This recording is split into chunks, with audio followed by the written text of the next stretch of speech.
দক্ষিণ দিনাজপুরের বুনিয়াদপুর পৌরসভার ১১ নম্বর ওয়ার্ডের সরাইহাট এলাকায় সমাজসেবী রানী রাসমনির মূর্তি উন্মোচন করলেন রাজ্যের ক্রেতা সুরক্ষা দপ্তরের মন্ত্রী বিপ্লব মিত্র।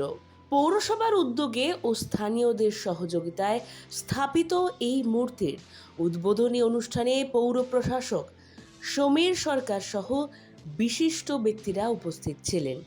মন্ত্রী বলেন, রানী রাসমনির সমাজ সেবামূলক আদর্শ আজও মানুষের কাছে অনুপ্রেরণামূলক।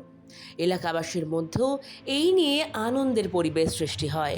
এ নিয়ে রাজ্যমন্ত্রী বিপ্লব মিত্র কি বললেন, চলুন শুনে নিই।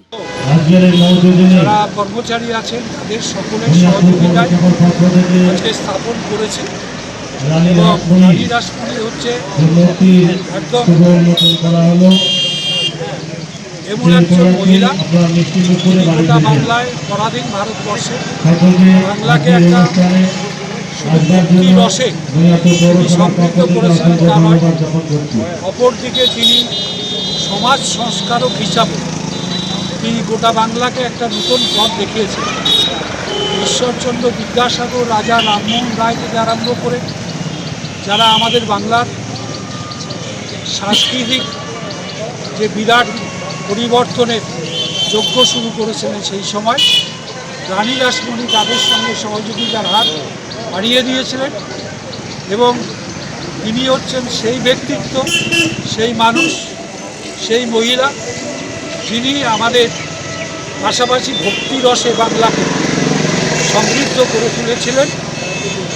তিনি দক্ষিণেশ্বরের মন্দির প্রতিষ্ঠা করেছিলেন, হিন্দু স্কুল এবং হিন্দু কলেজ, যেটার নাম পরবর্তীকালে প্রেসিডেন্সি কলেজ হয়েছে, সেটাকেও প্রতিষ্ঠা করেছিলেন এবং বর্তমানে প্রেসিডেন্সি কলেজ বিশ্ববিদ্যালয় হয়েছে।